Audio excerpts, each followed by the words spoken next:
नमस्कार, जय हिंद, वंदे मातरम साथियों। सीटेट 2022 आपका आ गया है और कारक कथन वाले क्वेश्चन यानी कि अभिकथन वाले क्वेश्चन जिसमें तर्क दिया रहता है और रीजन वाले क्वेश्चन आपको बहुत सारे परेशान कर रहे हैं। 2021 के पेपर में आपने देखा होगा कि लोगों का कहना था कि पेपर बहुत कठिन आ रहा है, लेकिन पेपर कठिन नहीं आ रहा है।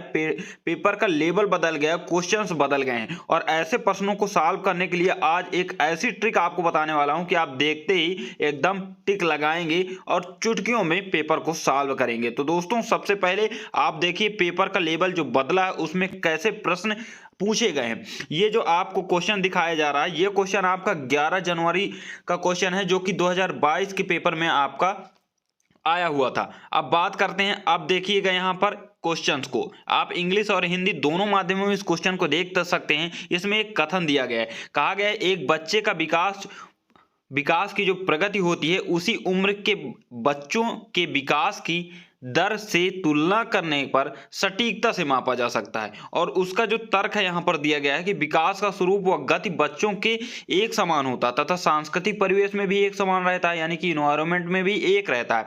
तो इस प्रश्न को सॉल्व करने के लिए 4 विकल्प आपको दिए होते हैं, आप कैसे टिक करेंगे। सबसे पहले आपको सबसे पहली बात जो ध्यान रखनी है वो ये ध्यान रखना है कि क्या कथन ये सही है।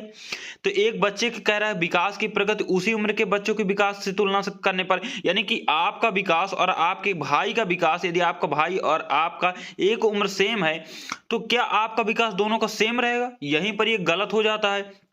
तो आगे जब एक ही पहली बात तो कथन ही गलत हो गया। अब तर्क देखते हैं कि विकास का स्वरूप जो है गति और बच्चों के लिए एक समान होता, तो एक समान तो नहीं होता, ये आप पहले तर्क से ही जान गए हैं। और सांस्कृतिक परिवेश में यानी कि पर्यावरण में एक समान रहता है, यही भी कह रहा है, तो ये भी गलत ही कह रहा है। तो इसमें 4 विकल्प दिए होते हैं और चारों विकल्प सारे जो क्वेश्चन होंगे यही विकल्प आपको सामने देखने को मिलेंगे। तो इसका जो आंसर होगा वो आपका डी के साथ चला जाएगा, यानी कि ए और बी दोनों गलत हैं।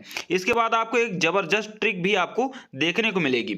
इसके पहले आप इस क्वेश्चन को, दूसरे क्वेश्चन को देखिए। इसमें कहा गया है कि बच्चे अपनी संस्कृति में व्यवहार करने के उपयुक्त तरीके अपने दोस्तों जैसे कि मीडिया और अन्य कई स्रोतों से सीखते हैं। तो आपको पता है कि जो बच्चा होता है वो बाहरी पास पड़ोस दुनिया से तमाम चीजें सीख लेता है। तो आप यहां समझ गए कि अभिकथन जो हमारा ए है वो बिल्कुल राइट है। दूसरा कह रहा है कि समाजीकरण एक प्रक्रिया है जो बहुत से औपचारिक और अनौपचारिक साधनों के जरिए होती है। तो यहां पर आपको एक ट्रिक लगानी है। क्यों ट्रिक? इस ट्रिक का नाम है क्यों ट्रिक, यानी कि जो क्वेश्चन आपका सामने आएगा उसमें आप क्या लगेंगे, क्यों से आप इसमें आप सिर्फ को एक शब्द जोड़ देना है, क्यों। यदि आपका राइट आंसर है या आपको यहां समझ में आ रहा है कि हमारा अभिकथन जो एक है वो एकदम सही कह रहा है कि दोस्तों से, परिवार, पड़ोस से हम सीखता है बच्चा, तो यहाँ पर क्यों लगा देना है और पूछना है तर्क को कि समाजीकरण अपने दोस्तों से सीखते हैं क्योंकि समाजीकरण एक प्रक्रिया है जो बहुत से औपचारिक और अनौपचारिक साधनों के जरिए होती है, यानी कि बिल्कुल सही कह रहा है, जो अनौपचारिक और औपचारिक साधनों के जरिए होती है। समाजीकरण का जो माध्यम है बालक समाज के विभिन्न रीति रिवाज हो गया, गतिविधियां हो गई, व्यवहार हो गया, ये सारी चीजों से सीखता है। यह जीवन भर चलने वाली सीखने की प्रक्रिया होती है, हमेशा जीवन पर्यंत चलती रहती है आपकी। इसलिए जो यहाँ पर राइट आंसर होगा वो आपका ए के साथ जाएगा, यानी कि ए सही है और जो अभिकथन दूसरा है वो अभिकथन ए की व्याख्या करते हैं, यानी कि आर ए की सही व्याख्या करता है, यानी कि दोनों सही हैं और आर जो है दूसरा कथन ए की सही व्याख्या करता है। तो यहाँ पर आपका राइट आंसर हो जाएगा। यदि आप यहाँ पर क्यों नहीं लगाते तो आपके लिए काफी क्वेश्चन ये जो होता मुश्किल हो जाता है। इसी तरह और सारे क्वेश्चन यदि आप पूरे क्वेश्चन देखते हैं तो इसमें आपको ज्यादा दिक्कत लेने की जरूरत नहीं पड़ेगी। अगला क्वेश्चन आपको बताते हैं कि रूमी 18 महीने में दो शब्दों का उच्चारण कर सकती थी, जबकि पूजा ने 24 महीने में ऐसा किया, इसलिए पूजा का विकास पक्के तौर पर निलंबित है, ऐसा यहां पर कहा जा रहा है।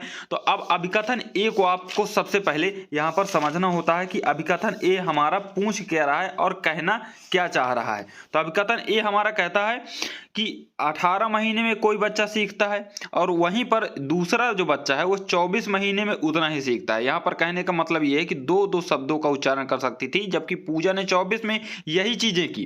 तो पूजा का विकास जो है पक्के तौर पर निलंबित है। और दूसरा कथन जो कह रहा है विकासात्मक प्रतिमान बच्चों के लिए एक निर्धारित लक्ष्य की उपलब्धि के लिए सटीक आयु की भविष्यवाणी करते हैं। तो इसमें क्या करना है आपको, सबसे पहले क्यों जोड़ देना है अभिकथन ए में, यानी कि रूमी वाले क्वेश्चन में।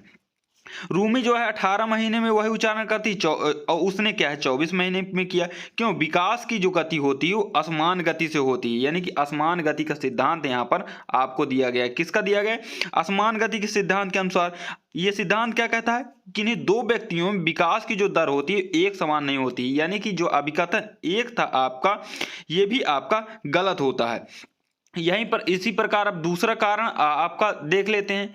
कारण आर जो दिया गया है विकासात्मक प्रतिमान वाला, तो इसमें कहा गया है जबकि इनका जो तात्पर्य है जो पूजा का विकास है पक्के तौर पर निलंबित नहीं है, जैसे यहाँ पर कहा जा रहा है कि यहाँ पर पक्के तौर पर निलंबित है, तथा विकास का जो प्रतिमान होता है वो निर्धारित लक्ष्यों के लिए लगभग आयु की भविष्यवाणी भी नहीं करता है। जैसे यहाँ पर कहा गया है कि विकासात्मक प्रतिमान बच्चों के लिए निर्धारित लक्ष्यों की उपलब्धि के लिए सटीक आयु की भविष्यवाणी करते हैं, यानी कि जो प्रतिमान है कि इतने में सटीक बिल्कुल बता देना कि भैया इतने में इतना विकास होगा, तो क्या आपको बता पाएंगे कि 14 की उम्र में आपको बिल्कुल इतना ही विकास हो पाएगा, इससे एक कदम ज्यादा नहीं एक कदम कम नहीं हो पाएगा? तो ये बिल्कुल गलत है। तो यहाँ पर दूसरा कथन भी आपका गलत होता है और आपका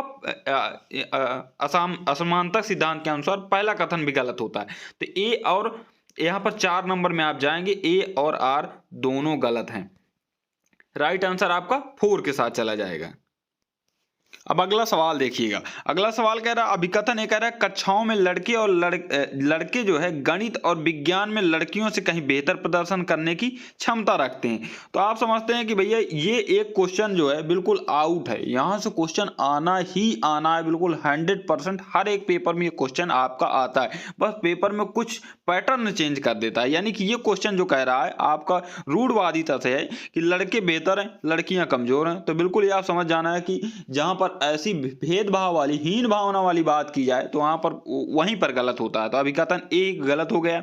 अब अभिकथन अब तर्क आर को पढ़ते हैं कि लड़कों में तर्क क्या दे रहा है, क्योंकि यहां पर क्यों जोड़ देना है आपको, सिर्फ एक शब्द आपको क्यों जोड़ देना है और कह रहा है क्यों लड़कों में लड़कियों की अपेक्षा गणितीय तर्क व वैज्ञानिक क्षमताएं सहज रूप से मौजूद होती हैं। यहां पर बिल्डिंग रूढ़वादिता वाली बात कर रहा है, तो भैया जहां पर ये भेदभाव वाली बात करें तो आपको बिल्कुल ही सटीक लगा देना कि भैया गलत है तो गलत है, 100% गलत है, कोई इसको ठुकरा नहीं सकता। तो बिल्कुल ए और आर दोनों गलत हैं भैया। डी के साथ आप जाइए और राइट आंसर आपका डी के साथ चला जाएगा। इसी तरह क्वेश्चन और सीरीज आपको मिलती रहेगी। चैनल को सब्सक्राइब करिएगा। वीडियो को यदि आप शेयर करते हैं और अच्छा रिस्पांस मिलता है तो हर एक पर्यावरण ईबीएस की हो या फिर बाल विकास की हो, हर एक सीरीज आपको इस चैनल पर देखने को मिलेगी जो कि पुराने पेपर हैं। ये आप जो क्वेश्चन देखे हैं ये पेपर में आ चुके हैं। जी हाँ दोस्तों, पिछले वर्ष के पेपर में ये आ चुके हैं और सारे क्वेश्चन इसी तरह आपको देखने को मिलेंगे। तो चैनल को लाइक सब्सक्राइब जरूर करिएगा।